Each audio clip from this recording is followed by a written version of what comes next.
Welcome back, everybody. I am very excited today because this is our 100th edition, and I've found somebody very special to talk to, PJ Manney. Kia ora, PJ. Thank you so much. I'm so glad to be here, Harv.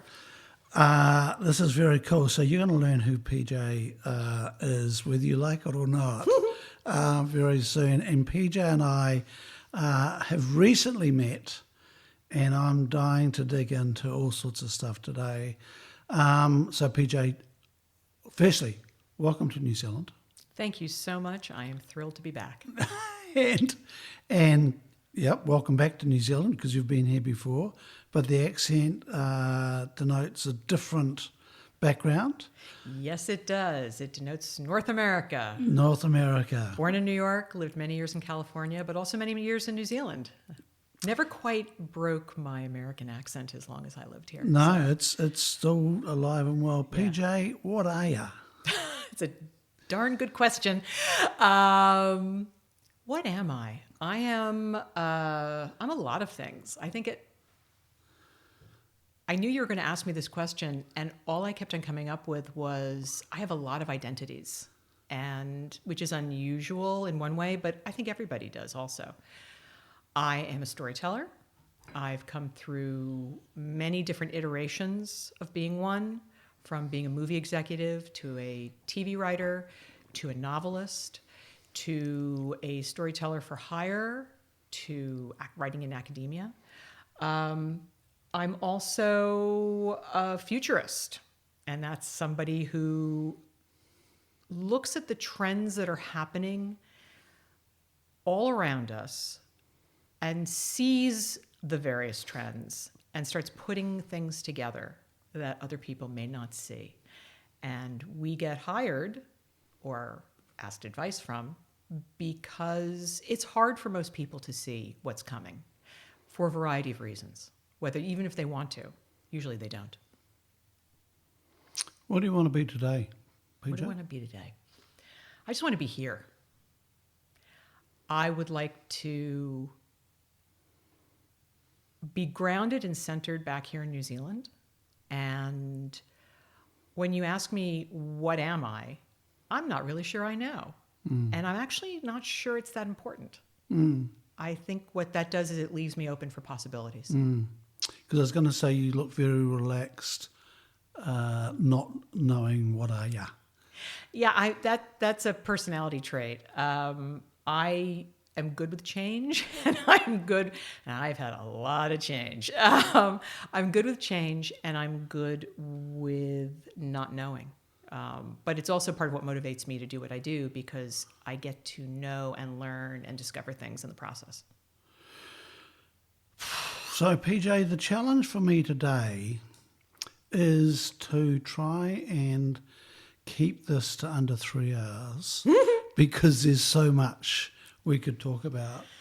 So let's just book in the second podcast now and say let's cut this in half because there is a lot of different places we could go. And a shout out to Dave Smith who introduced us. Well done, Dave. Well done, Dave. Thank you. You've changed my life. And it was interesting, PJ, because when I sat down with you, I had no idea who you were, and within 10 minutes, I thought, this is cool. Funny, how that happens. Yeah. And I've also been reflecting, PJ, that yours and my background could not have been more different, and yet here we are. I have that effect on a lot of people, including my husband. Yeah, and here we are. Here we are. And you're married to a Kiwi. Well done. No, he's not a Kiwi Is either. he not? No, born in Madison, Wisconsin to farm folk. There we go. There you go. The farm folk who became professors and teachers, and yeah. There we go. Yeah. So why did we let you in? Because my husband was asked by Universal Television to pick any place in the world to make a series of telemovies based on the Legends of Hercules. And he was watching Good Morning America one morning when the entire show had gone down to Australia and New Zealand. They were touring around and showing off the countries to the American audience. And he was watching it, and he says, I'd like to go to Australia and New Zealand. And he figured it would just be touring it on the studio's dime. And he got to New Zealand and never even made it to Australia, fell madly in love. And at the time, the entire crew of The Piano had just been laid off. And so the best movie crew in the country was unemployed with no prospect of next work. And he's like, I'm not going anywhere. I'm hiring everybody right now. So he brought Hercules down. It was originally 4, then 5 telemovies. Then it was picked up as a TV series. Then we spun off a character, which became Xena. Then there were Jack of All Trades, Cleopatra 2525, Young Hercules, and there was a couple of pilots that were shot as well, and for shows that never went. So that kept us very busy for 7 years. He said, I'm coming down for 6 months. And I thought, I was in between gigs. I was actually negotiating for a new job. And I thought, you know what? I'm going to spend 6 months, clear my head. I'll get a new gig when I get back. And that did not happen. It kept spinning and spinning. And for 7 years, we got to become deeply embedded in New Zealand, have 2 children. I changed my career. I became a writer here instead of an executive.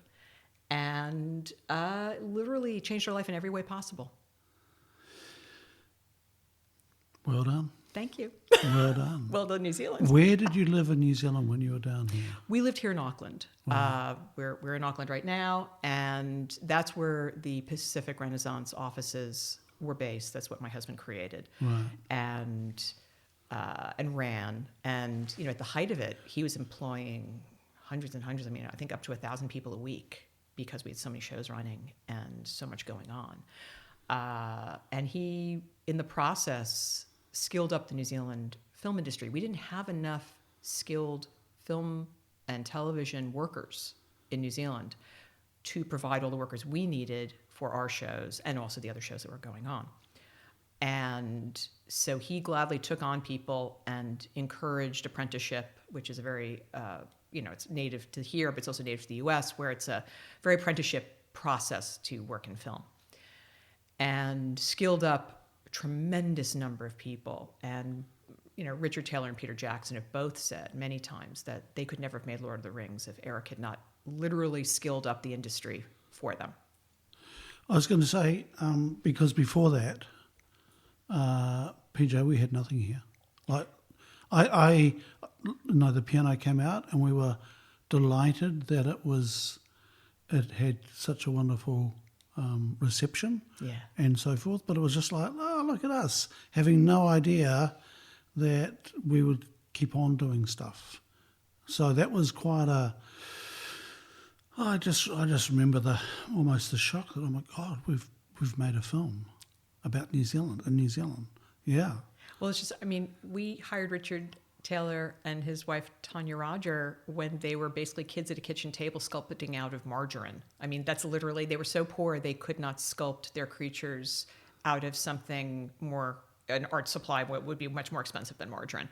And they started making monsters for our shows. And, meanwhile, they had been making short films with Yep. Peter Jackson, and low budget films. But this was part of an ecosystem that was grown at the time.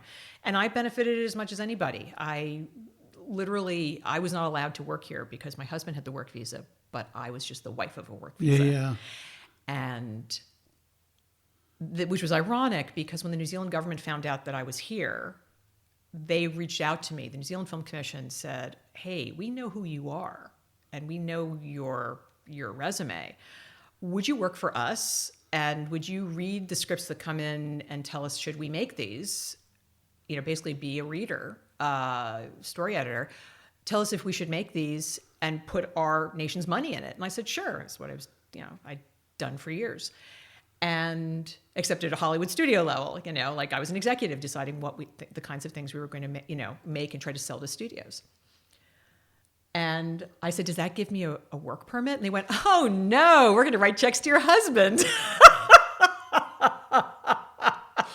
Which was classic and fine. And I actually didn't do the work for very long because I became pregnant. And I had sold my first script to Hercules. So I'd written a script while I was here. I was bored out of my mind. I didn't know what to do with myself, where to throw myself. I didn't like being the wife on the set every day. So I wrote a script for the first time to see if I could write. I didn't know I could because I'm dyslexic, as well as a whole other bunch of disses. And Disses. yeah, I mean, dyscalculic, dysgraphic. I mean, like all these Discombobulated. Discombobulated, amen.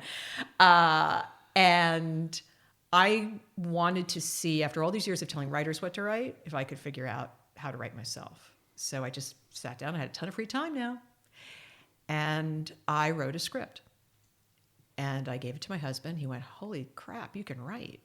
And then he gave it to the top boss of the show, a guy named Rob Tappert. And she went, holy crap, she can write. And I had already been an unofficial consultant on the shows. So Rob knew my background. He took great advantage of it. Of the 25 ideas I pitched, 24 got made.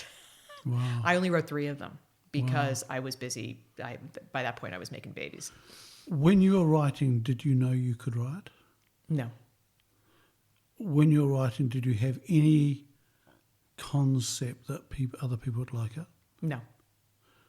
Wow. So I just decided to, one of the things that I find interesting is when people say, oh, I can't do that. And I think of all the examples of people who are like them who can. They figured out a workaround. They figured out, if you can't go straight, you can go around it, over it, under it. So I figured, here I am. I have a really great sense of story. I know this. I rose up story ranks in Hollywood. I was working with writers. I was, finding books to make movies, working with writers to create the right screenplays, putting all the people together, what's called a package. Who should the director be? Who should the writer be? Who should the stars be?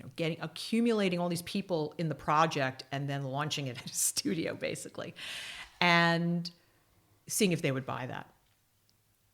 And you have to successfully sell products or work with writers, you have to have a sense of story. You have to know what's a good story. And I've always loved stories. My whole life, I was a voracious reader, even though I was dyslexic. I was working in the performing arts because I assumed I couldn't write. I assumed the only way I could tell stories was if I acted. And then later, I was influenced away from being in front of the camera by some very important people in my life, who then said, no, it's all the good stuff's in the back of the camera. And they said, you need to go to film school. And one thing led to another. But every single point in the process, even working as an executive in Hollywood, you're told as an executive, certainly when you work for producers, oh, no, producers don't write. Producers can't write. And I'd be like, really? I don't see why not. That was really their problem. That was really their head trip. And I was buying into it because I figured, well, they're successful and older and they would know. And you have to remember, I started in the film industry when I was 20 years old. So that's that was a mistake on my part. But I had to grow and learn that. So by the time I got to New Zealand, and that would have been my late 20s, I figured I'd been working with writers for so long, I just needed to prove to myself whether I could or I couldn't. And I had the time. And I did it. But even then, I didn't know I could write. Someone telling you can write doesn't mean you think you can write. Yeah. And it wasn't until I had sold a show, and then they said, well, this show was so good, let's make a sequel. And then my favorite phone call was from Rob Tappert. And he said, look, I need a show that fits within these parameters. And when I explain the parameters, people who understand film and television will go, oh my God. I'll explain why they'd go, oh my God. He said, I need you to write a show. Our normal shooting schedule is 7 days of first unit. So that means your full crew, 7 days, and then 7 days of what's called second units. You have 2 crews working 7 days each simultaneously. Second unit crew does action. First unit crew does the stars doing their thing. You only have 4.5 days of a single unit. So instead of 14 days, I had 4.5 days. Because what? They'd run out of money. They'd spent too much money, actually on his episode. And he said, I need a season closer. I need a cliffhanger that will propel everyone into the next season. I want Gabrielle to die. And ER is the most popular show on television. Show me what you got. And you have to remember, when you're writing a story for television, you have to think about, it's very highly structured. You have act breaks where the commercials would go. You have to know how many days of shooting you have, how much you can get through, days per page, and all of this. Like it's a very technical form of writing. It has to fit very precisely. You have 44 minutes. That's it. Not over, not under. So I'm like, oh my God. And no one else wanted the gig because it was 4.5 days. And you can have one set. We only have money for one set. And none of the top writers on the show wanted it. I was a freelancer. I'm the bottom rung of the lowest rung on the ladder. I'm the person that they get to treat like dirt. And no one wanted the gig. It was too hard, bottom line. So I came up with something. And it turned into an episode called "Is There a Doctor in the House?", which was one of Lucy's very favorite episodes. And it's, it was very hit you over the head. There's nothing subtle about it. But basically, I gave him his MASH episode. I did a War is Hell. It's MASH. It's not ER. It's MASH. And an Amazon gives birth to a baby centaur, and Xena creates the first cesarean section. She invents the Hippocratic Oath, by the way. She invents Western medicine in the episode because, that's what you had to do. Yep. So that was a lot of fun. And that episode actually showed me that I knew how to write, because I could take the incredible constriction and prescription of that kind of an episode and do it. So from that point on, by that point I was giving birth to my kids, and I actually stopped writing when I just had a cesarean. I just had a cesarean, and I was literally, so after 30 hours of labor, like delusional. My husband's next to me, and I'm going, I'm never going to write about this again. I'm never going to write about this again, because I literally have the need for cesarean section. And the doctors all think I've lost my mind. They're like actually worried about me, and he's laughing because he knows exactly what I'm saying.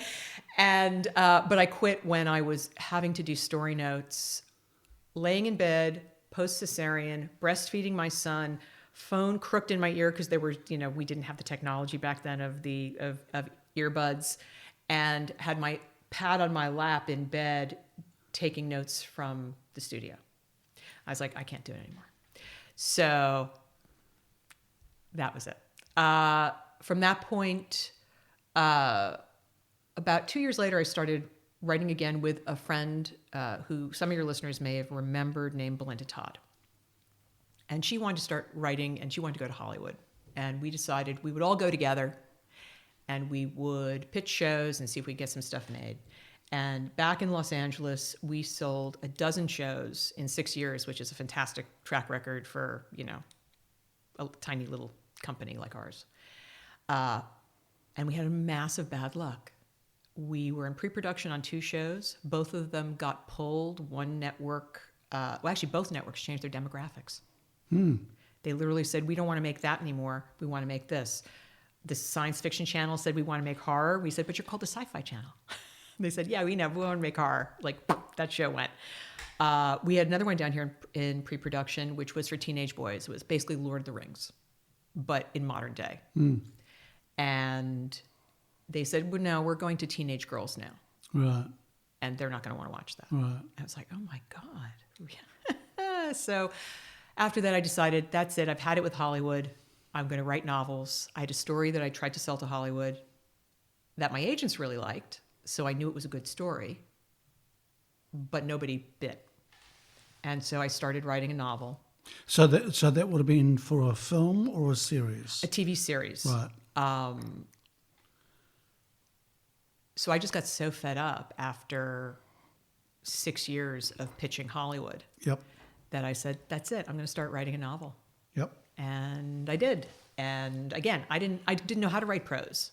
I was familiar with screenplay structure. I'd worked with screenplays for years, but I'd never, ever written prose before.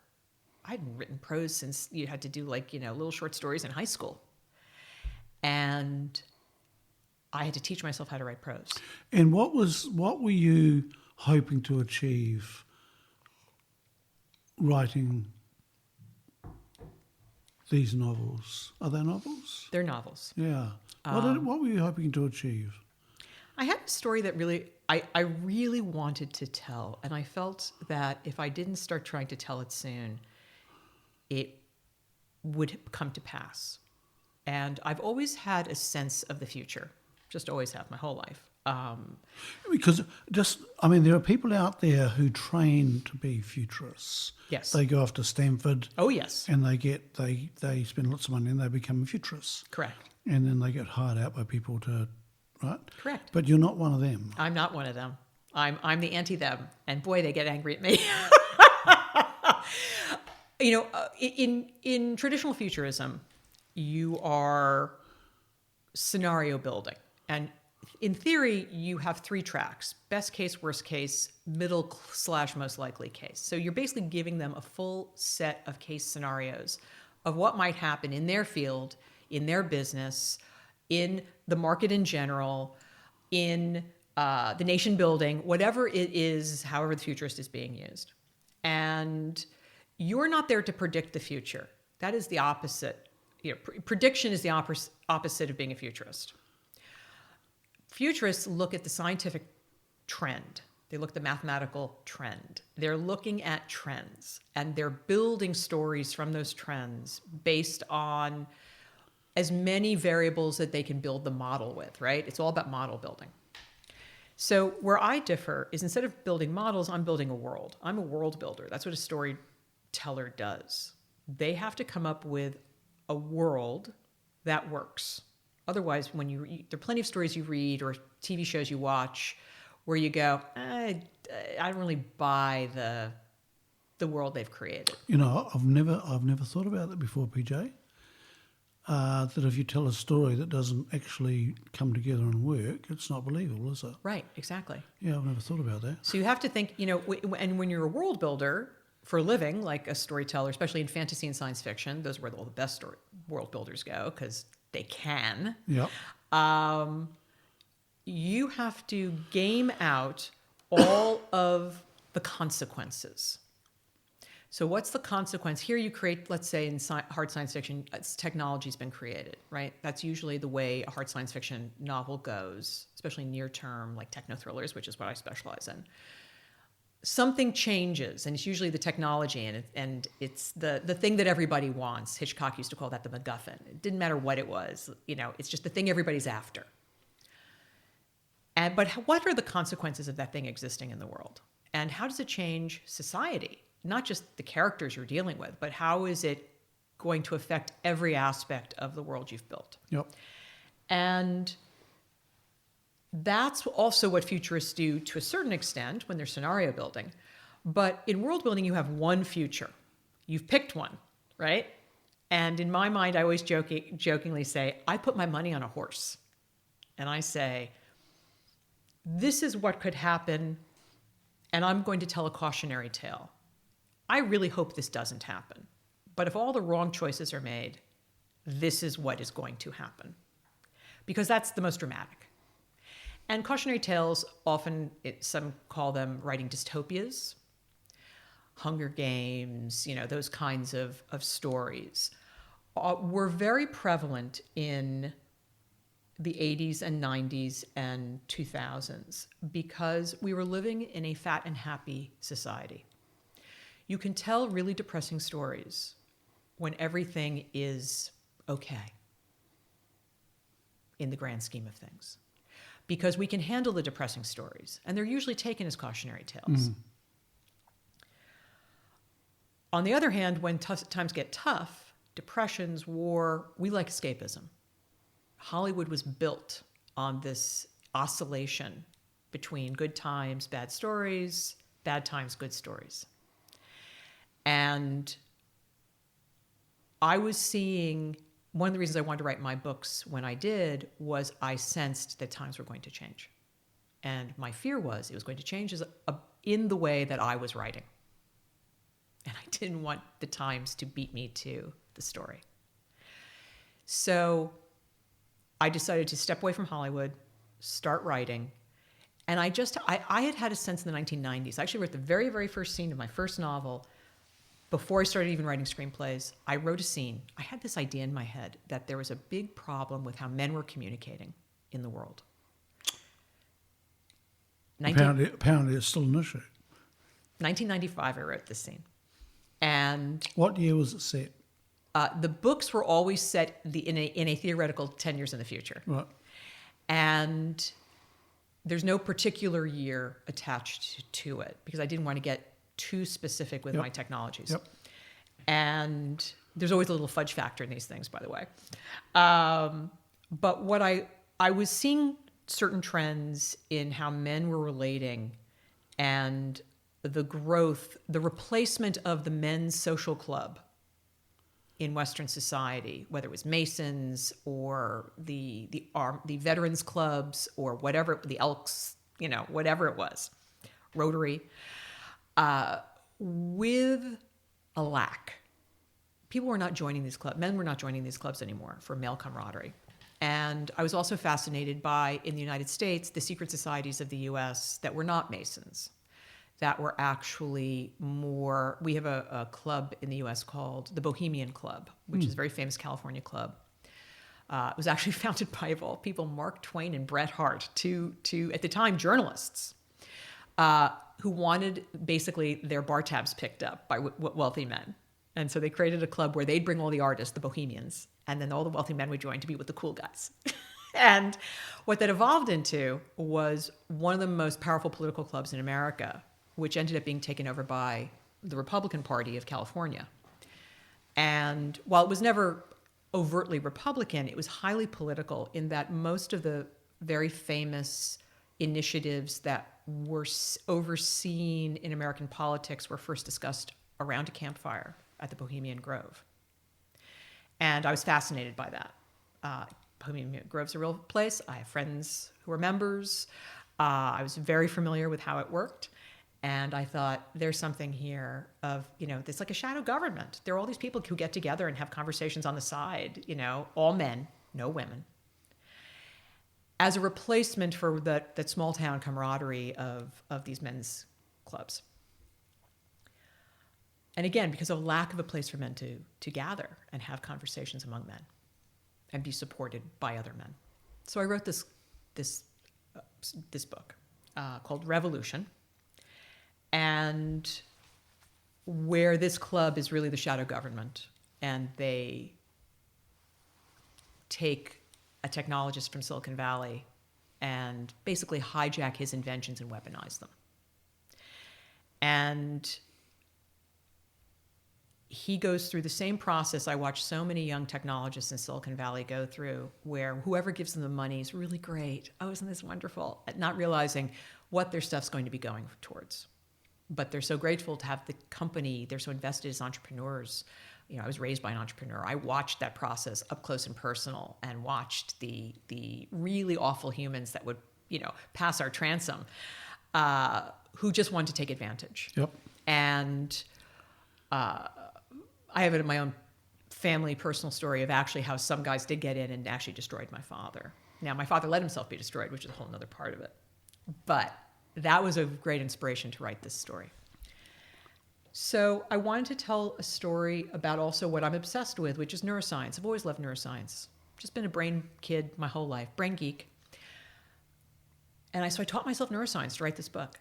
I literally taught myself brain anatomy, neurobiology, neurochemistry, so that I could write about something that I saw in very early research called brain-computer interfaces.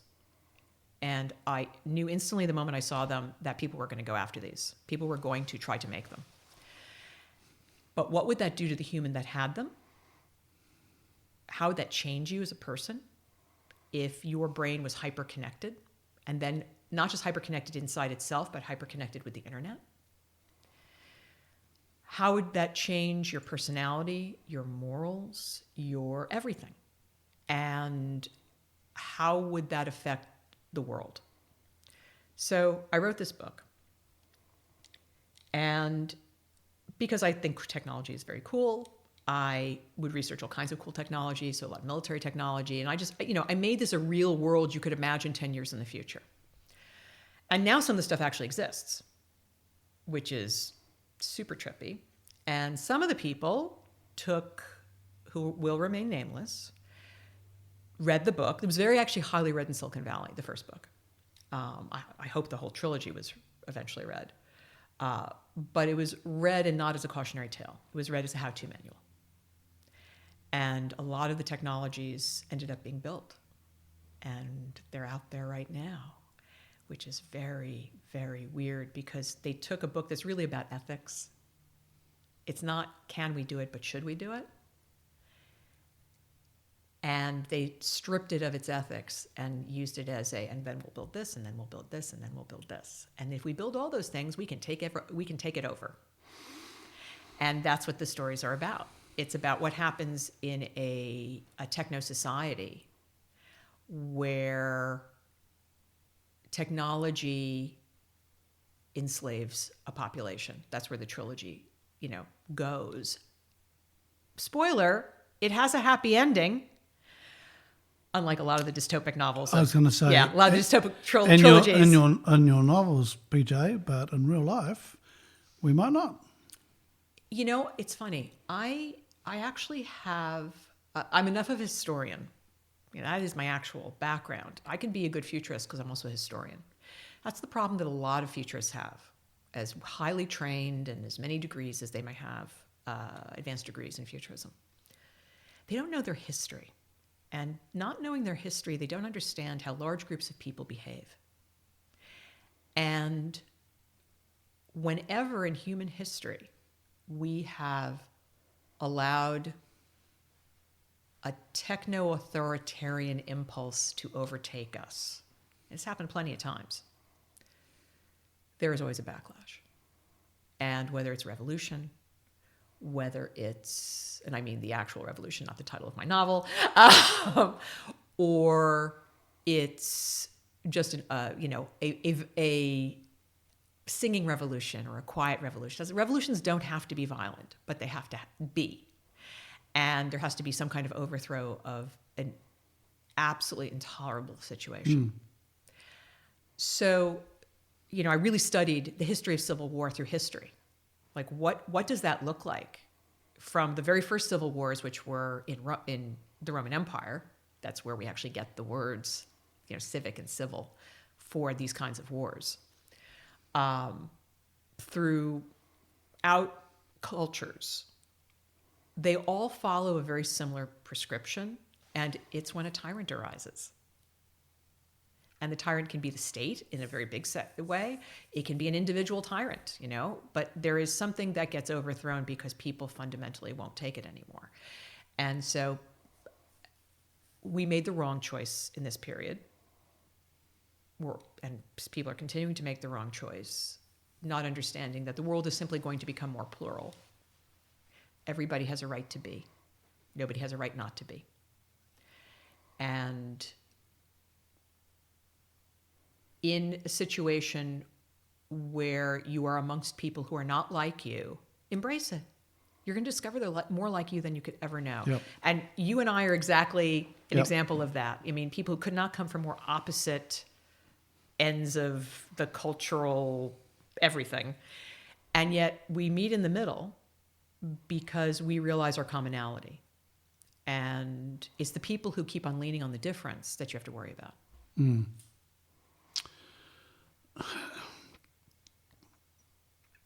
PJ, I had a question and it slipped my mind because as you've been talking, my brain's been going on this journey with the novel and going, oh my God, this sounds really, a little bit scary that some of the stuff is starting to play out. Here's the question. What is the era we're living in now? What's this called? Well, we're in a number of eras. And the reason the reason we're in a number of eras is a number of paradigms are shifting simultaneously. Now, you have to understand that paradigm shift because of technology. We are a technological species. We always, literally from Homo habilis, meaning tool makers, we have been a technological species. And we've used technology originally to make us be able to reach farther, be stronger, go faster, Eat better, whatever it was. We use technology to better our condition. But we have now reached a point in human evolution and technological evolution where the technologies we have created are so potentially destructive. They are so existentially, as a species, destructive. It's not just the atom bomb. Yep.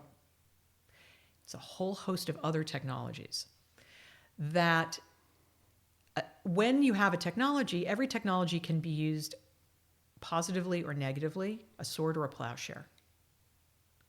The same technology. Anything can be weaponized. So the question becomes, when we're in periods like this, where we've created the internet, which because of the computer revolution, there's this illusion that the internet was just the next step. No, the internet was the massive sea change. We have eliminated things like time and space, which existed in all of human history, right? People would get on a ship and they'd go someplace and they'd have, it'd be until the next ship could bring a letter back to their loved one. You had time and space was extremely well defined. It took time to get someplace to be with someone. Now it's instantaneous with Zoom. Yep. And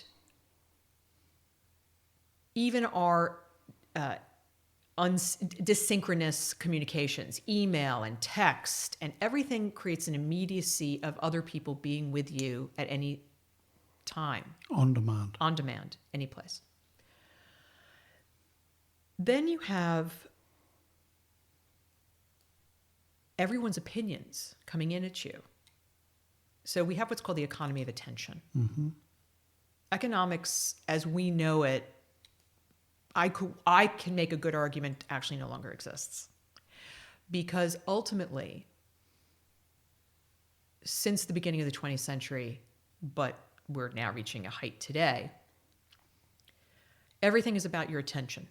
How can I grab your attention? How can I hold your attention? Your attention's been monetized. You have been monetized. It's not that you go out and you do work and then you're paid for it. Your existence in the world is making other people money because you're playing a game, you're watching a video, etc. So that sounds very benign, but it's not when you're being manipulated while it's happening. Mm-hmm. And you're being weaponized. You're not just you are a set of eyeballs that can be convinced to behave in a certain way. And also those eyes become data. Exactly. So our all of you is number, data. All yep. of you is data. There's not a part of you biologically that is now not data. Yep. So our ability to live this is part of why I hesitate to, when you said, who are you? I hesitate to single out my identity because, ironically, the second book was called Identity. And what's so apparent is we don't have a single identity. We are many things to many people.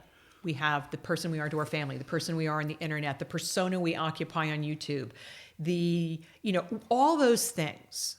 We're not, and if you're a gamer, my God, you've got a dozen identities, right? Yep. And many of them not bearing a single resemblance to the real time-space you.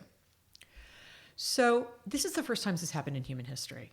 And what it's done is change our period. We're in a series. So long story short, in cultural language, we are no longer modernists or postmodernists. We're now what's called metamodernists, which, if I have to decode all of the modernist thread of cultural history of the last 140 years, basically we went from being in modernists very empirical, very, we believed in progress and science, and everything was earnest and literal. And then we went to postmodernists because we gave up on modernism after the atom bomb dropped. And then we started making fun of our culture. Think of all the great comedy, the Monty Python, very self-referential. And as I like to say, the apotheosis of postmodernism is the South Park boys, with laughing at everything. They believe in nothing. They have no values. They have no interest in anything but pointing and laughing. And yes, it's very truthful. And yes, it's very ironic. And yes, they're making amazing points when they do it. They're brilliant. But there's nothing underneath it. There's no belief system underneath it. And they're not building, are they building a community? Fans, but not an actual community, which is a wonderful point, because you're actually feeding directly into the next part. Because Python, they did build community, I think. They built a raft of people that could feed off them. Yes. And lots of humour. Yes. Came from that. I look at South Park and go, I'm not sure how you can build off that. Well, it's so interesting you use the word community, because the other thing about modernism and postmodernism is it's about the individual. It's the only time a collective sense of personhood comes in is like, we're all going to work together to go to war, or we're all going to work together to do the big project, to build the space station, those are big, massive projects that, to build the atom bomb. Those are big, massive projects where many humans had to participate, all row in the same direction to make a thing. But what metamodernism does is it looks back at all the ways we've thought about culture building. And it says, well, why can't we be earnest and ironic and heartfelt and critical and funny and serious and all of these different aspects, and include our compatriots along the way? Almost every metamodern story that has been told where people go, holy cow, that was extraordinary. Barbie, Everything Everywhere All at Once, the animated Spider-Man movies. I mean, that's just a few. They're actually about building community. They're actually about finding the like-minded and figuring out your way in the world, in a world where everything has changed, all at the same time. Your world has been thrown in the air. It's all floating in the air right now. And you're trying to figure out how to bring it all down and rearrange society. That's what's happening right now in the world, and that's what's happening right now in storytelling. And a lot of this leads up to a thing that I called the new mythos. So back in 2018, I was on a panel at a science fiction convention in Seattle, Norwestcon, called Science Fiction in the Age of President Trump. And they were trying to get a handle on how storytelling might be changing. What year is this? 2018. 18. So the first Trump presidency. Yep. And I had an actual out-of-body experience. I've had a couple. This was one. Where I'm sitting on a panel, and all of a sudden, it's like speaking in tongues. Like, suddenly you feel like the top of your head's opened up and it's all just coming through and you're just a giant funnel and it's all coming out your mouth. And this happens sometimes with me. If you ask me what I said right after I said it, I could not even tell you. So one of the things that came out at this moment, I'm literally sitting on a panel and a friend of mine sitting next to me, and she's like, oh my God, I think she thought I was having a stroke. Was that the stories were no longer serving us, our stories that we were telling, myself included, were no longer serving us. The stories were based on old forms of storytelling that were actually now very dangerous because they relied on superheroes to save us. We were looking for saviors to save us. We were telling dystopic stories that ended badly. And also, more importantly, even if the good guys won, Harry Potter, good guys win. No clue how they rebuild society afterwards. None. They're left in the detritus of a war. Credits. What? And I was thinking back to Lord of the Rings. And one of the things that everybody makes fun of Tolkien, and the movie version of it as well, is there like 9 endings, because they wrap up every single story. And people go, oh my God, I thought it was over, and then it kept on ending, and there was another ending, and yet another ending. But that's necessary, because what they're showing you is how do all these people go back to their lives? Yeah. What happens? And then I love the little trick at the end, the hobbits get attacked. It's like, you know what, guys? It's not over. You think, roll credits. It's not over. The war never ends. The battle never ends. The struggle never ends. It's just we're either in peaceful periods or we're not. So that was certainly Tolkien's attitude, as he had survived World War I and was writing through World War II. I mean, he knew it quite profoundly.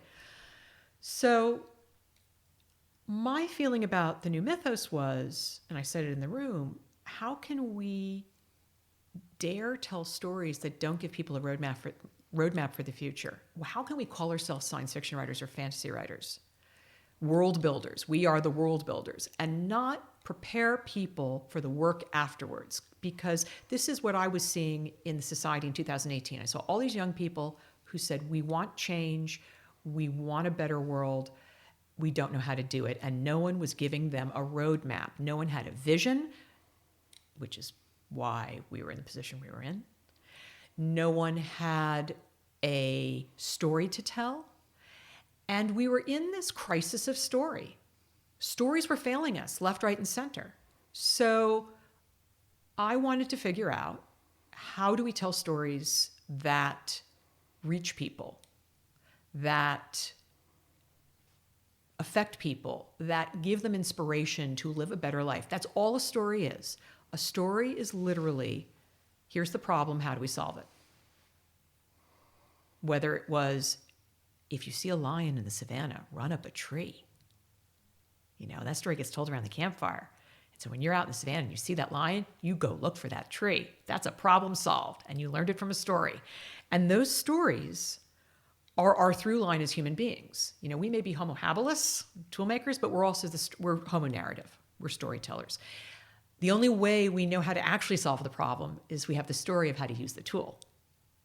You need both. So I wanted to figure out, how do we tell better stories? Who's talking about telling better stories? What are these better stories looking like? And I discovered little pieces all over the place. So metamodernism was one little piece.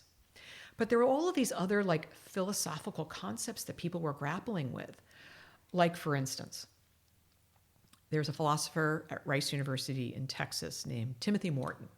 And Morton came up with an idea called hyperobjects.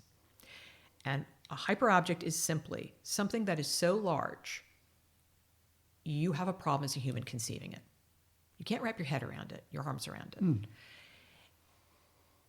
In human history, we have always liked to think, as in our species, oh, I have the answer to that, or I know how to solve that. We like to feel like we have answers. And so much of the stories we've told ourselves are, oh yeah, there's the answer.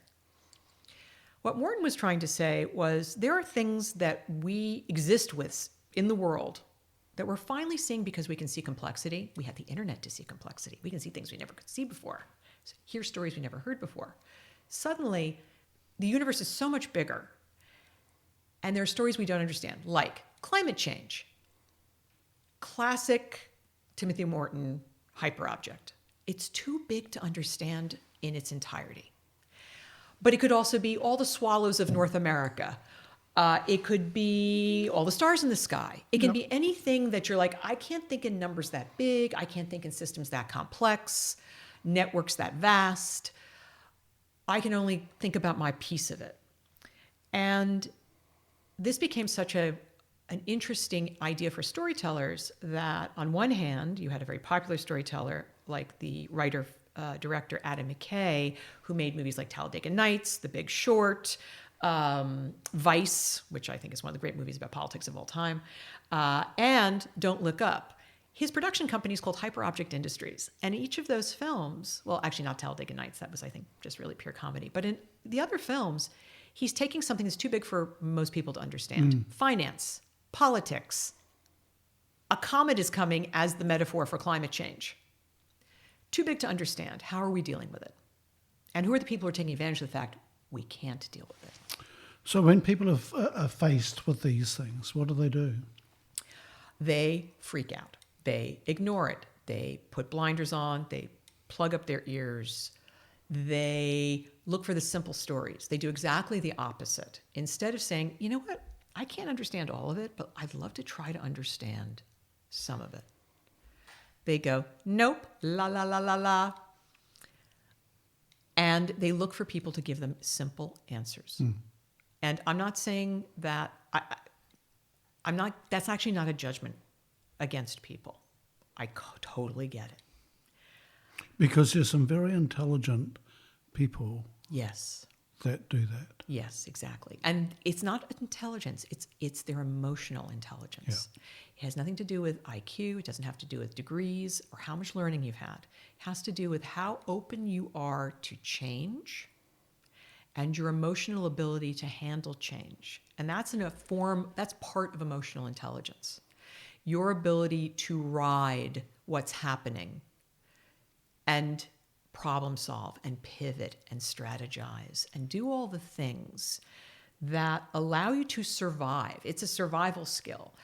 But, a lot of people are like, I'm already surviving. I could barely hold on to my job. My family members are sick. I'm sick.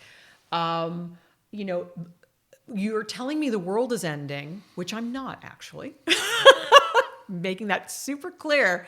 I'm not telling you the world is ending, but I am telling you the world is changing in profound ways. And all I ask of anyone is not, you don't have to see the big picture. Most people aren't wired for it. I am. I can't help it. I've been that way my whole life. Part of it's my neurodivergence, and we can get into that later. But I want you to at least look at your little piece of it. And then think about, well, what does that mean? Okay. Well, what's the consequence of that? Okay. Well, if that happens, then what? Okay. Because they do have the intelligence and ability to do that. Everyone does. You couldn't survive a day on the planet if you didn't. It's just opening yourself up to other ways of thinking, other kinds of people, other ways of being, because we all have to be on this planet together. And the irony is we are smarter, and this is why I wanted to meet you. We are smarter in our differences than we are in our sameness. Every business model that has ever studied this has seen that the more diverse the business community, the business organization, the better the outcomes. Because they anticipate, oh, wait, hold on a second. That's actually going to be really offensive to those people. Maybe we shouldn't message that way. Or, oh, hey, you know what that product would really do to help? Have you ever thought about X? Well, gosh, I never thought of that before because that was never the thing I needed. So if we look at people as having all these interesting, diverse backgrounds and skills and abilities and see how each one of them adds to the jigsaw puzzle of a better outcome, I think we go a long way in figuring out how to solve our problems because no one has all the answers. PJ, the thing that I see that holds people back embracing this discomfort is their fact they don't want to sit in that discomfort. Yeah. They want surety and they want somebody to tell them that we'll make America great again. Yeah. Give you a cap and speak very loudly and very assertively and go, oh, thank fuck somebody knows what to do. Yeah. I don't have to wrestle with this anymore. It's not an accident that we fell back into this after COVID, because I think that undermined many people's sense of reality in a whole host of reasons in every level. And, excuse me, I really want to express how much I understand and feel how hard the last several years have been. We have all suffered. We've all lost people. We have all lost livelihoods. We have lost our identities. And the need to feel like, can I just take a break? Can this just be easy? I get it. The problem is when the water is rising up to your neck, you've got to figure out something. You've got to figure something out. And priorities have to change.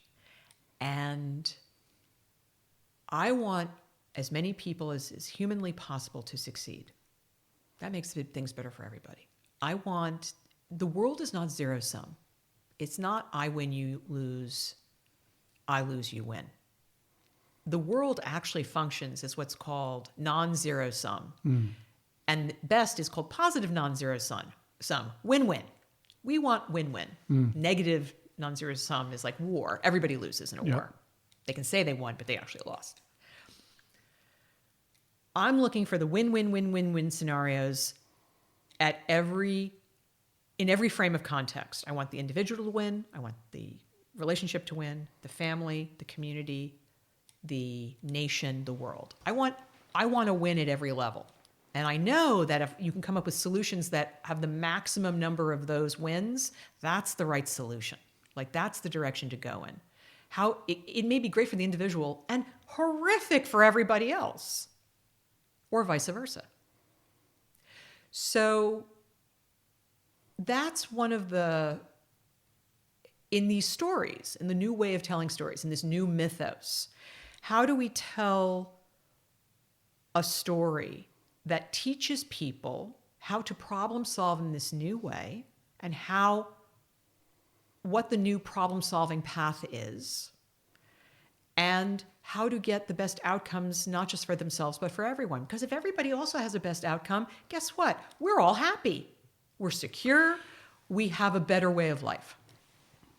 There's a problem with this, PJ, that not a problem. There is one of the outcomes, because what you're explaining there, in my mind, is collective intelligence. Yes. Now, what we've learnt with collective intelligence is a lot of those win-win-win scenarios, those things are small. Yes. They accumulate to be big. Correct. Unlike some other things where win-lose, you win big, right? And it looks shiny. Disregard all the consequences over here, right? Correct. Let's just focus here. This is great. We're winning here. And the storytelling from our point of view, often with collective intelligence, is the small, subtle little stories. But when they accumulate over a period of time, it's amazing what comes from that. And so how do you tell these stories, PJ, that are subtle, that aren't whiz-bang, this amazing, and, look at Sally and she's just, Well, these stories are subtle. Well, it's funny you should say that. It's actually one of the problems I have with superhero stories, because it's not just that we look to a savior to save us. It's that the superhero wins, but he only returns society to the status quo. He doesn't actually make society better in any way, shape, or form. Every single superhero story is like, bring it back to where it was, which is the hero's journey, the classical hero's journey, when we talk about Joseph Campbell and the power of myth and all that stuff. I mean, I love Joseph Campbell. Don't get me wrong. But there's problems with Joseph Campbell. And one of the problems is that in the real world, that is not reflected in the real world. The status quo is not status quoing. We are living in a time, which is another reason why we need a new mythos. We're living in a time where we are witnessing acceleration for the first time in human history, in a lifetime in the past. And I believe this is actually where modernism came from, one of the many reasons modernism exists. And this is not in the textbook on modernism. In the traditional past, people didn't see change in their lifetime. They could see war, they could see famine, they could see things that were like external things, but ultimately the way they lived didn't change, what they did didn't change. There might be changes in your family or your friends or your community because of war or something like that, but it wasn't change at the technological societal level, right? You weren't witnessing a whole way of life disappear. And you would often have the same profession is your father. Correct. And You were a smith. Yeah, a smith, and your standard of living would be the same, Exactly right. and your neighbours would be the same, and all that sort of stuff. Exactly right. So, and you were in a class, you lived in a class, that was your class, you weren't leaving your class, and that there was no sense of mobility, etc. Okay, so I believe one of the aspects that why modernism came about, one of many, was this profound sense that they could witness change for the first time. They could actually see it happening in their lifetime, within the course of short years. Technology was showing them, like, oh my God, an automobile. Oh my God. I mean, like, can you imagine how mind-blowing an automobile was for people who had never seen one before? So this is, if you can see acceleration like we are witnessing right now in our life, where decade to decade our life doesn't, it's the old joke about how do you tell your children what a rotary phone looked like? I mean, think of all the technologies that we have that we can't even relate to. We couldn't have related to it when we were young, looking into the future, and our children can't relate to looking back. When change happens like that, there is, again, that instinct to try to stop it, because change is confusing, change is disorienting, change is confronting. Will I be able to live up to change? The psychological effects of change can be profound unless our stories prime you to understand that you're going to be okay. Think about your lifetime, Harv, and all the technological change you have seen, especially in your business. I just talked to a guy at the gym who works with a company called Halter. Are you familiar with Halter? Yeah, I'm sure you're familiar with Halter. Okay, I'd never heard of Halter, which, for your audience who doesn't know, is a strap-on device for cattle to urge them through a very light electrical shock, almost like a dog collar, to go in one direction or the other, which means you don't have to send shepherds out to do the shepherding, which means they can go in and go out on their own. You don't need all these people to run a herd. I was like, whoa. Okay. And it monitors their health. It does a whole lot of stuff. Also a lot of stuff, exactly. All run off GPS. Exactly. So heard this for the first time this week.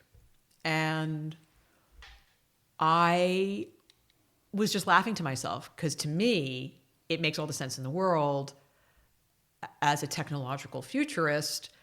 And yet, think about the change. We have been agriculturalists for 10,000 years.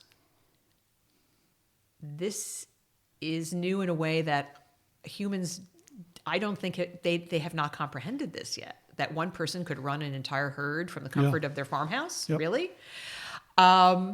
So this is, this kind of change is going to be so much more deep and profound than people understand. They're seeing it in their own little world, how their job is affected. Will AI change my job? Or will I lose my job? Will I cease to be relevant? How does remote work change how I live? How does the fact that I'm being paid less because they see me as less valuable because they have technology to do part of the job for me? How are all these changes adding up to make people feel dislocated from their lives? And this is the kind of storytelling we need to be addressing. This is the kind of problem solving we need to be figuring out. And many times in human history, we have told great stories to address these big changes. And I go back, the two biggest story changing times when myth changed was, as I said before, the Axial Age, which was first millennia BCE. We were moving from hunter-gatherers into cities, or tribal nomadic groups into cities. And who was telling the stories then?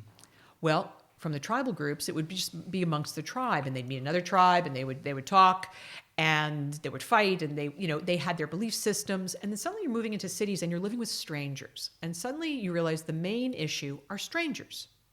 So what happens? Every single philosophical, spiritual, religious belief system that was either codified, which means they actually wrote it down, like Judaism and Hinduism, or was invented. Buddhism, Taoism, Confucianism, eventually Christianity, and then just outside of that age, Islam. Every single one of them uses what I call the metal rules, which is ultimately, what do you do about the stranger? Golden rule, do unto others as you would have others do unto you. Silver rule, which you found predominantly in Judaism, like old Judaism, which is don't do to others that which you would not have them do unto you. So it's the reciprocal. And then the platinum rule, which you find in many indigenous cultures, which is do unto others that which they tell you to do unto them. So don't do things to other people that they don't want done. Let them tell you what they want done, and then you can do that. Have the respect of the other person enough that you let them lead the way. When you put all three of those together, that is a perfect map of positive human reciprocity. Like, how do humans work together who don't know each other? How do you work with the stranger? You've never met this person before. What are your assumptions? And if you both assume some form of the metal rules, you're going to be okay. Every culture on earth came up with these as soon as we all went into cities, because we realized this was a problem that had to be solved. And all of those religions were based on it. So, and a lot of the other stories were just literally the smaller level problem solving. What do you do when a food looks poisonous? What do you do? You know, all of these things, oh my gosh, suddenly kosher is invented.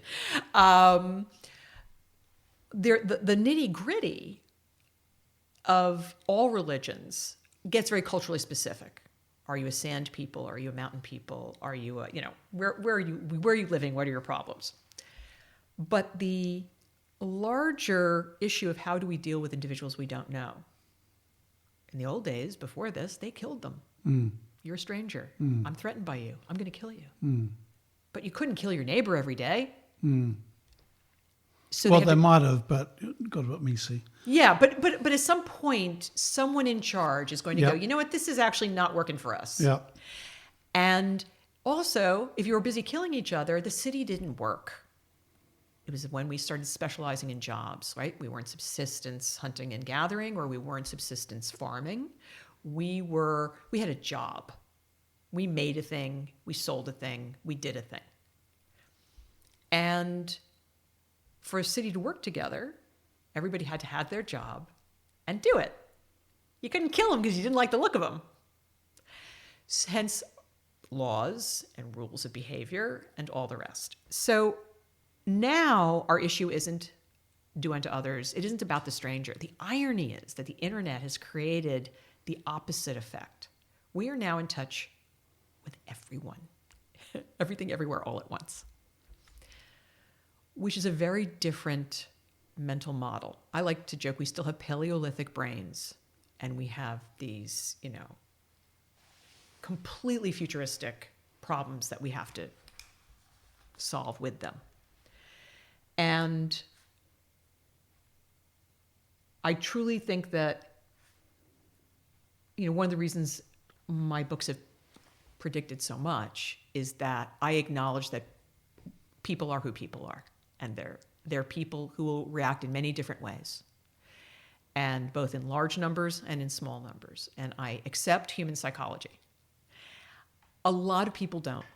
A lot of people who tell the stories in a culture, whether they're politicians or business people or whatever, don't understand how people actually work, or they use it to their disadvantage. I mean, they take advantage of people by their understanding of how people actually work. They tell them not the real story, but they do know how people work. So they're going to take advantage of you because you bought the false story.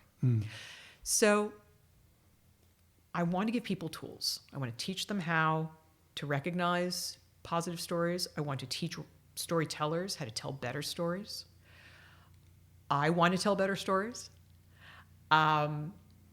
because I think only through us teaching each other better ways to live, and we all have a little piece of the puzzle. Every one of us has a little piece of the puzzle. Are we going to get to where we need to get as a species? This is not just a community or a nation. This is a species. Yep, I've got grandchildren now, PJ. There you go. And it's something that doesn't change everything, but it does make you think. Yes, it does. Going, what am I doing to create a better life for them? Yeah. I think about that more as a grandparent than I did ever as a parent. I think it's because I've got more time. But it's funny, it has an impact. Yeah, totally. PJ, what? And as I said, luckily I booked the second interview with you at some point. PJ, what? You've now moving to New Zealand permanently. Mm-hmm. Why?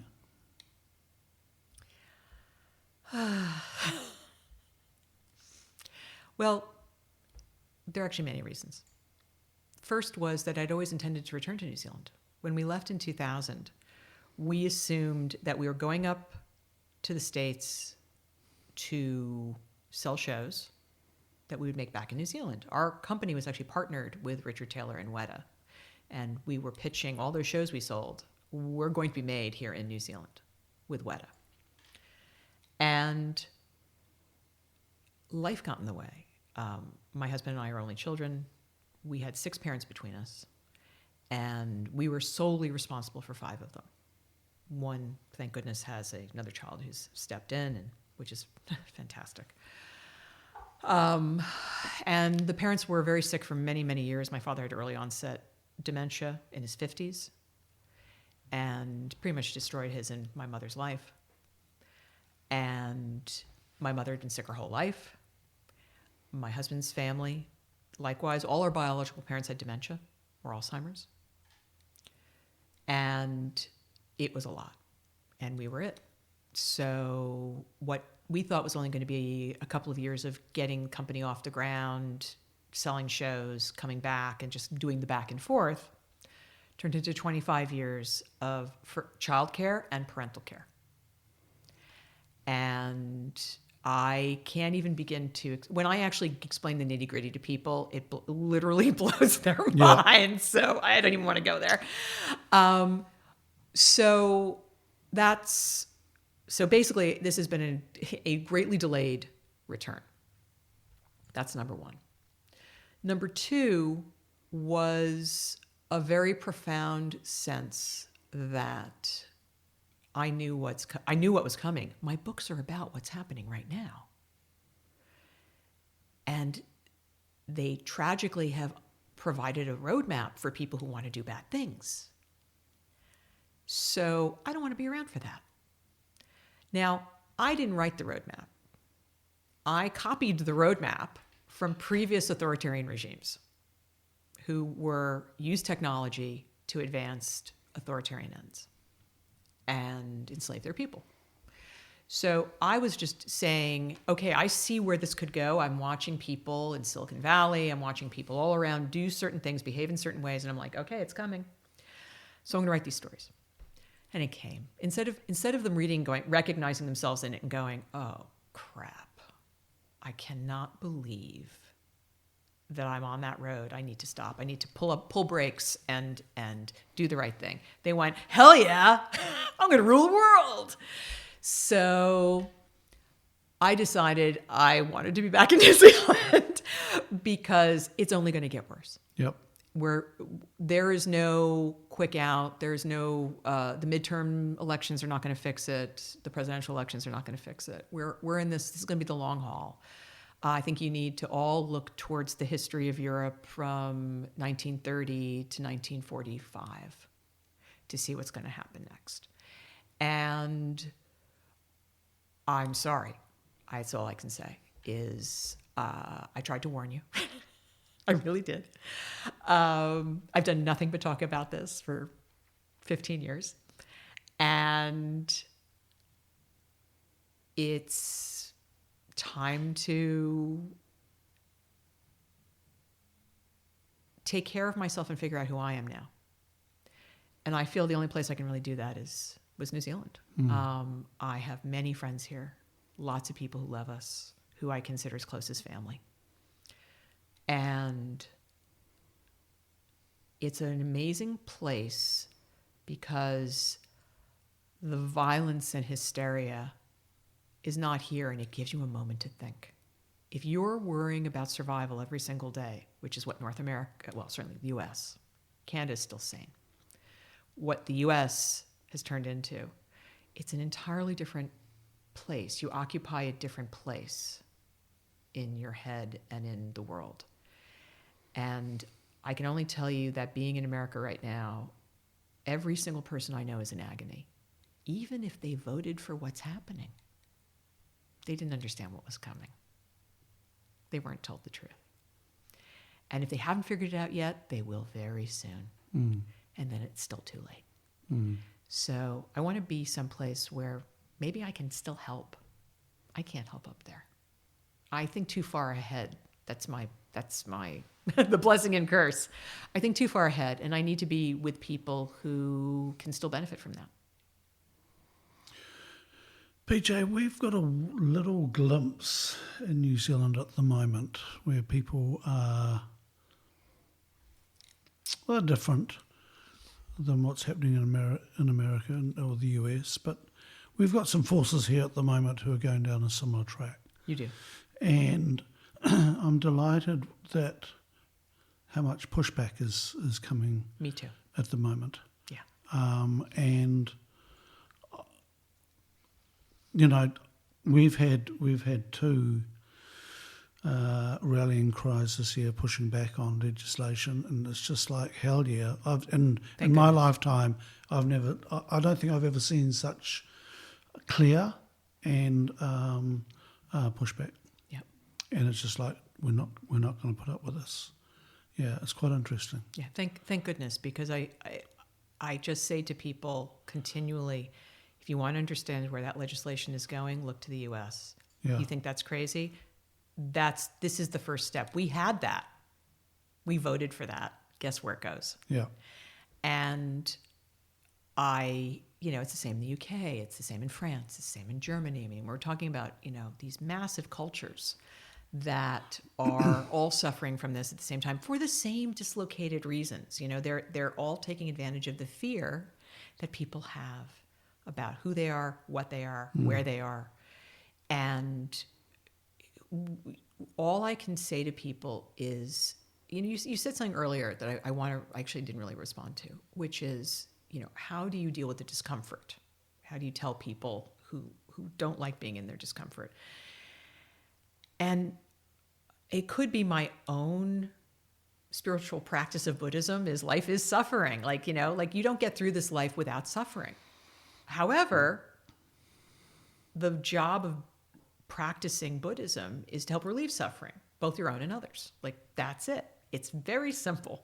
There are a lot of bells and whistles you can add on to it, but at its heart, that's what it is. And as long as you acknowledge that everybody's in pain, everybody has fear. No one gets through this life without it. You are not alone in your concerns.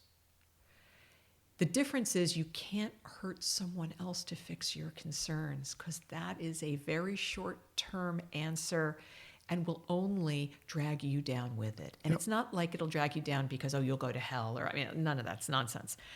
It'll drag you down because that other person might be the victim today. Trust me, you're the victim tomorrow. And that's how authoritarianism works. Everyone is a victim.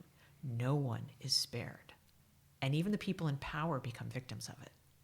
So if you're at the top of the food chain and you're still victimized by a political system, that's a problem. Yeah. So, it's a recognition that it's not good for anybody. We can all say that different political systems have their strengths and weaknesses, but that's one of the few political systems where you go, you know what? Not good for anybody.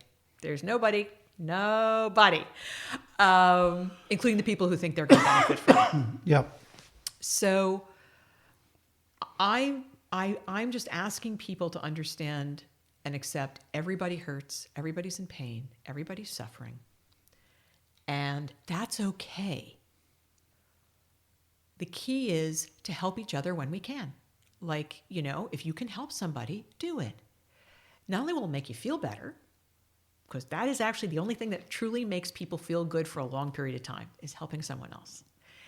Not only will it make you feel better, but it will encourage others to do likewise, and then you have this virtuous circle. And this is what you were talking about, the subtle changes that we all do that grow and accumulate and cascade. And that's the cascade we want. We don't want the bad cascade. The U.S. right now is in the bad cascade. That's bad. You don't want that anyplace else. PJ, a few years ago, I was introduced to an American entrepreneur. Lovely guy. We met in Auckland. It was through a mutual friend in Melbourne. And she had introduced us. We met in Auckland here for dinner. And he asked me what my number one value was in life. And I said it was altruism. And he said, oh, that's a difficult value to have as a business person. It really struck me, PJ, and I found it demoralising. And he's right in some respects. He's right if he only looks at the world in a zero-sum game. Correct. And so in creating collective intelligence, which is not everybody, but it is based on altruistic traits. Correct. And with our teams, they love lifting each other up. They don't like tearing each other down, and I don't think I've ever seen them do that. But they take so much joy in lifting up people, but they also have joy in sharing the pain. Yeah. And it's funny how much easier it is to bear pain when you share it. That's the key. And that's something else I would say to anybody. If you're in pain, you must share it. Like, you're actually obligated to share it and you're not a burden. New Zealand culture has a part of Anglo culture in the stiff upper lip, keep calm and carry on, which, in the war was important to keep calm and carry on. Yep. I get that. But the flip side of that was mutual aid. And the carrying on was actually mutual aid. It was helping others because you were all suffering. You don't panic, just get in there and do it. And that becomes the key in any successful group.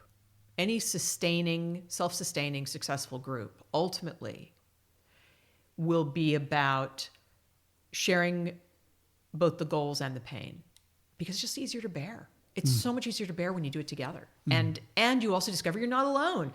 Everybody thinks they're alone. Everybody in this culture seems to think they're the only one who suffers from this or that or the other. If the internet has taught us anything, it's that we end up having these massive tribes all over the world. And you may not in your immediate physical time-space community have people who are like you, but I guarantee you there are millions out there just like you. And I certainly learned that in a very big way.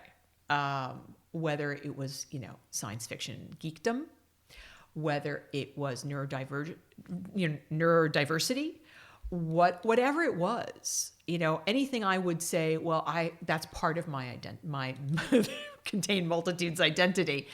There were millions of other people just like me, and who had done similar things on their own, thinking they were alone. So, okay, let's stop being alone, guys. Let's find each other.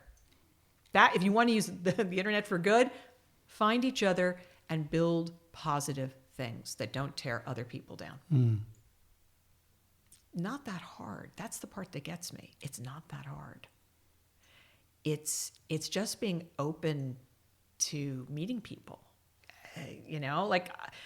I didn't know you, Harv. I in essence cold called you, and I even gave you the wrong person. I thought it was Dave Hodgson, not Dave Smith. And you're like, who's Dave Hodgson? And you still met me. You were like, I don't know any of these people. I don't know. I'll meet her at a cafe. Okay, cool. It's that openness. It's that willingness to reach out and be reached. And it's amazing, if I've learned anything from the communities of the internet, the positive communities of the internet, is that wonderful things can happen when you allow yourself to do that. I've made incredible real life friends via my internet, social media, etc. And I still have my old school friends. I still have the people who I went to school with and worked with and all the rest. But I now have so many other kinds of people that I would never have met. And PJ, look, the funny thing, I got an email this morning from a woman who's arrived from France and is here and has connected, and by mistake. I love it. But she's all about collective intelligence. And anyway, we've had this miscommunication, and see, I take that as a sign. Well, first of all, you're a magnet. So you just have to, there's certain, like, people joke that I'm a node in a network because I have so many different things passing through me and I connect so many people. But you're like the super node. You're like the magnet. You're not just a node, you're a magnet. You actually literally attract. And I think that it's just apparent now. Like, it's why you're here, and I do believe in that kind of thing. I think we all have a purpose. And sometimes our purpose is just to make sure the next generation survives. Seriously. But I think we also come into this world with certain gifts, and we just have to figure out what those gifts are and how to best to use them to serve as many people as possible. My spiritual background, one of the gurus that I think is so extraordinary had 4 precepts. The only things, he's like, you don't have to believe anything about Hinduism or Buddhism or anything. You have to love everyone, serve everyone, be truthful, and remember God. That's it. And you can interpret God any way you want. It can even be the Buddhist concept, which is really no God. But you have to remember that that's what we're all here for. And PJ, it's interesting. I think everybody believes in God. Everybody has a slightly different God that they believe in. But I think everybody believes in something. I used to say, I believe in the universe. Like, I believe in the universe. I believe the universe has this connective power. And I've had too many synchronicities in my life. I've had too many really weird experiences where there's no way to explain it. Absolutely none. Okay, I'm on the ride. I'm with you. I'm here. I'm here for a reason. It's happening for a reason. Take the experience and learn from it. So it's just being open to experience. And I know that's hard for a lot of people. I accept that. I realize it's not a common trait to everyone. But the more you can just think about it, of being open, just think about it. Read a story about being open. Stories are empathy engines, and we become the people we read about. And the more stories you read, the more empathy you build. And empathy is a muscle. You can destroy it, you can build it. So open yourself up to people who are not like you. Read stories by people who are not like you. Consume media by people who are not like you, and experiences that are unlike anything you could ever imagine. That builds the muscle that allows you to go out into the world and do it for real. PJ, is there anything we've missed today? Because I feel we're near. We're near the end. We're near the end. This is concluding really nicely. Okay. What have we missed? The only thing I want to talk about is neurodivergence, because I think that's important to bring up, because it's such an essential part of my identity that I didn't even know was a part of my identity until my own daughter was diagnosed when she was a child. And, you take for granted how you are and your parents are and your family are. You think that's normal. And even though I would go out into the world and go, how come everybody's so weird? Why do they not see this? Or how can they not understand that? Or why would they want to do that? And what I found out was only many years later that I, had dyslexia, dyscalculia, dysgraphia, but also ADHD. The ADHD part was really, for me, the mind-opening part, because there are traits in ADHD that we consider a deficit if you look at the diagnoses, but in reality are extraordinary abilities if you use them. If you have the wrong job with ADHD, you are sunk. Forget it. life is misery. You need constant mental stimulation, novelty, change, which is maybe why I like change. Could be because I have ADHD. But also because of the hypervigilance that happens in ADHD, because you know there's the farmer and hunter paradigm where people with ADHD were the hunters. We were constantly surveying our landscape, situational awareness, hypervigilance. We were looking for the little tiny signs, and we were building up all the little signs and picking up all the modeling as we went, like constant new modeling as we went through the world. So now I'm a futurist. You know, I world build. I come up with new ways of thinking. All of that is. I'm only like this, I think, honestly, because I have what's supposed to be a deficit. But is it? Mm. It is if I'm supposed to be behind a computer as a cog in the machine. I'm done. Forget it. Look, PJ, it was interesting. Facilitating for me, I never intended to be a facilitator. Being born with hearing loss makes you a very good facilitator, because when you're deaf, you're reading the room all the time trying to work out what the fuck is going on. Exactly. Because you're getting, even with hearing aids, it brings me up to 80%, right? Which is still wicked when you're not used to about 65%. And so facilitating a group, even with hearing aids now, I can read the room and I can tell that somebody in the corner is disengaged, or somebody over there wants to ask a question, or somebody is feeling uncomfortable or pissed off or whatever, because I did that as a kid. Because you're just reading, or in a classroom. What is going on here? What's going on here? And so that, I didn't even realise I was doing it. Yeah. And then when I started facilitating, people said, "How can you read the room so well?" I went, "What do you mean?" They said, you're picking up all the stuff we can't see. You go, "Oh, it took me a wee while to work it out, but that's why." That's exactly why. It's just like, oh yeah, it's and then seeing people doing stuff in a group and going, "That's not working. It's just not working. Can't you tell from the energy in the room? It's not working." And people will sit down in a certain way and go, "No, this isn't right. Shift." And they go, "What?" They said, "Doesn't feel right. Shift."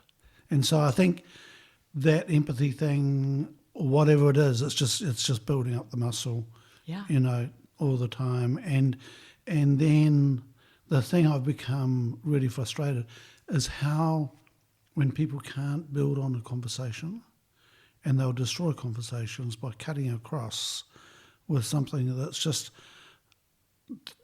not acknowledge the conversation's been going for 10 minutes, and we could be building on that because we haven't finished it, and just cut across here, does my head in. Yeah. And going, "Oh my God, have you not been listening to this over here?" And I don't think they have. Or they're too busy in their own head. That's usually what it is. To say the thing they want to say. Yeah. And it's so stuff like that's made me realise, and it makes me not think, I still would have preferred not to be deaf, but to build up, all those things as a kid. I would prefer not to have all of the weird neurodivergences that I've got, and on one hand. On the other hand, it definitely created an interesting person. 100%.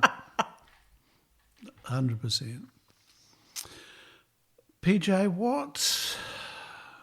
look, I'm delighted I'm interviewing you on this 100th podcast. I'm thrilled. And to me, I'm really interested to see how you and I work together going forward. We haven't even talked about mycelium yet, but that's I can't wait. that's a whole other conversation. But I'm really excited about working with you, and I need your help. And to tell the stories of the work we're doing and the impact we're making. And there's people I'm dying to introduce you to, and it's so good to have you here. I'm so happy to be here. So, PJ, thank you for this conversation. Looking forward to the second podcast we do together. Yes, sir. And you are launching, before we finish, Oh, yes. you are launching your own podcast. I am, along with my co-host Laura Faye Tenenbaum, who is the former head of climate communications for NASA Jet Propulsion Laboratories.